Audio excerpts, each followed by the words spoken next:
This is a January update on my 112 gallon average reef. The tank is looking a little bit bluer here, mostly because I have the supplementation of blue lights turned up and the white balance is maybe not quite perfect.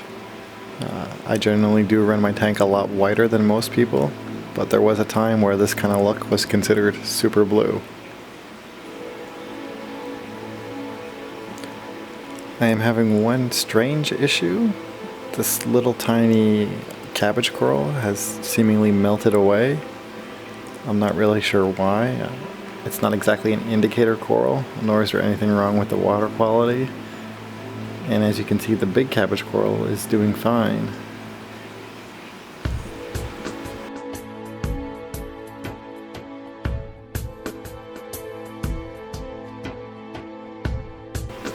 Everything else is good, other than the fact a lot of corals are touching. My elegance is really puffed up. It's stinging this little SciFi frag. It's also stinging the Patchouli, which doesn't really seem to mind. And it occasionally battles with the rhizo as well. There just really isn't room to move things too much, unfortunately.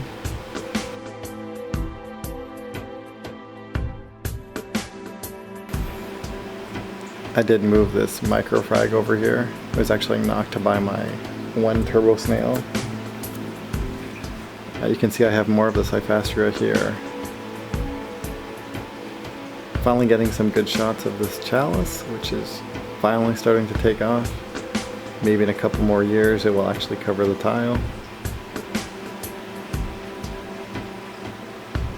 I will admit things do look a little bit nicer in the more blue light, but I do prefer a natural looking look, especially the fish. I don't want them to look all weird.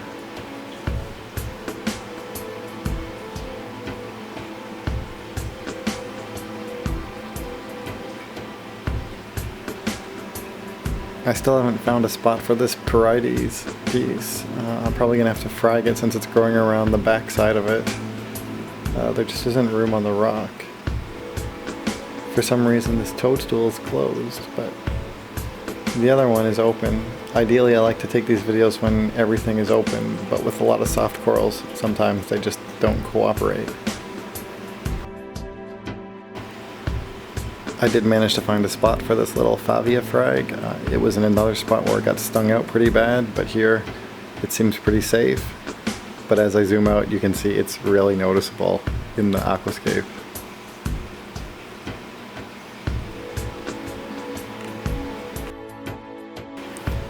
Moving the Scaniapora was really the best thing for it. It continues to explode. It's in a perfect spot where it gets a lot of flow and is not actually touching any other corals, despite the fact it looks real close. The other side is still my favorite view. Even though the tank is only 18 inches wide, it still looks great from the side.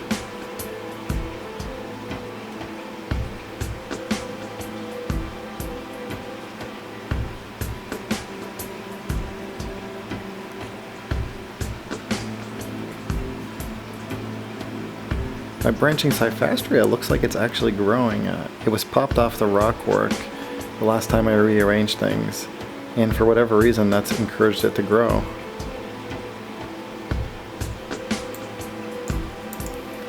Wherever there's some open rock work, a mushroom or something else seems to find a way to attach there.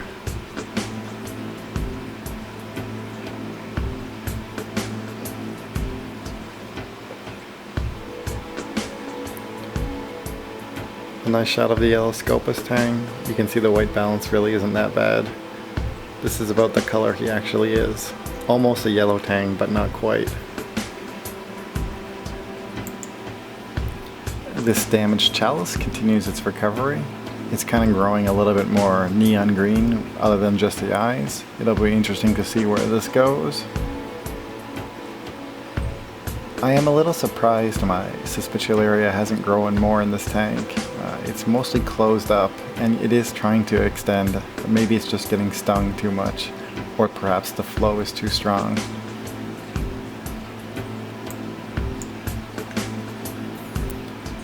Even though it hasn't really changed much, I always like to try and include a shot of my Pectinia mostly so I can monitor its growth. I know for some people this coral grows pretty quick, but for me it's been a slow growth, although now that it has several mouths, hopefully it will start to actually branch out. That's really about it for this month. Everything else is doing pretty good. Thanks for watching, and happy reefing.